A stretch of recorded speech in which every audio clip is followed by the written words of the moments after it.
Hello and welcome to another Demon 212 Wii Ware review. Today I'm going to be taking a look at Onslaught, which is a first person shooter if you've never played it before. And before I get tons of people asking me, well, I thought you said you weren't buying this, so what the hell? Basically, my brother, Panda, bought it for me, so thank him, not me. As I say though, it's an FPS, it's a pretty fun FPS, but it's very two-dimensional. It's like all run here, shoot this, shoot that, so basically it's like Halo. At the start there, you just create a profile, and you've got story mode, Wi-Fi connection, options. Unfortunately, there's absolutely no local multiplayer modes, which is a damn shame that once again someone makes a game with good multiplayer but makes it online only. Options, you've just got things like movement sensitivity, whether or not to switch the Wii remote speakers on, have the sound effects and the music on, which the sound effects control the voice volume, so you want to be switching that off most likely after 2 minutes, because the "that's why you're still a kid" line is probably the most irritating line to come out of a game since Symphony of the Night. Anyway then, you've also, before you go on to the missions, you've got like mission screen there, push and select will take you to the weapons screen, and you can choose your weapons. You can unlock better versions of the weapons by getting better ranks on the levels. Obviously the ranks are rated on things like accuracy, speed, things like that. I also think there might be one on there for putting up with that voice for a certain amount of time. Then you can also choose what standard formation your team goes into when you meet up with them, but you can change it on the fly in the actual game. Thankfully you can skip the story, which is, as I say, thankful. It's one of them good things, because I don't think the story's any good. But it's just one of them things that story pretty much is an opinion thing anyway.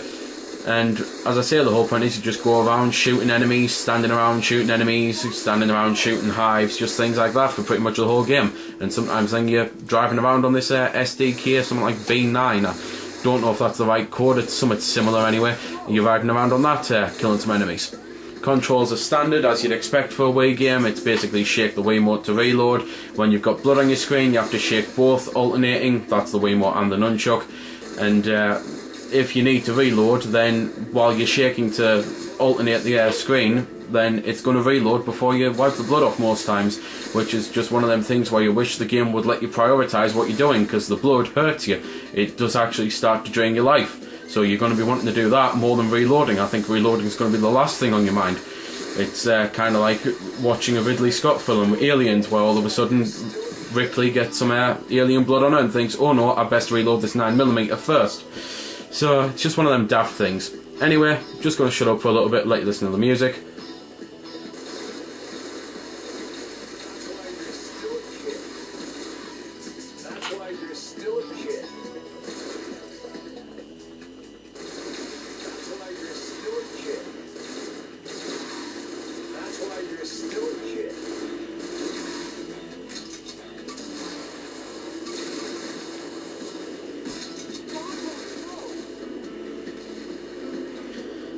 So anyway, there's a bit of music. As I was saying though about the controls, you've got the D-pad that changes your weapons. Holding down B with a machine gun will automatically fire. Holding down B with a rocket launcher will do a lock-on. If you hold down Z, then you'll bring out your whip, and if you shake your nunchuck, then that'll let you use the whip. Same with C, only with grenades. So as I say, then standard controls, and there's no way to actually change that to have a classic controller or anything. So if you hate Wiimote controls for first-person shooters, then this one's really not going to be for you.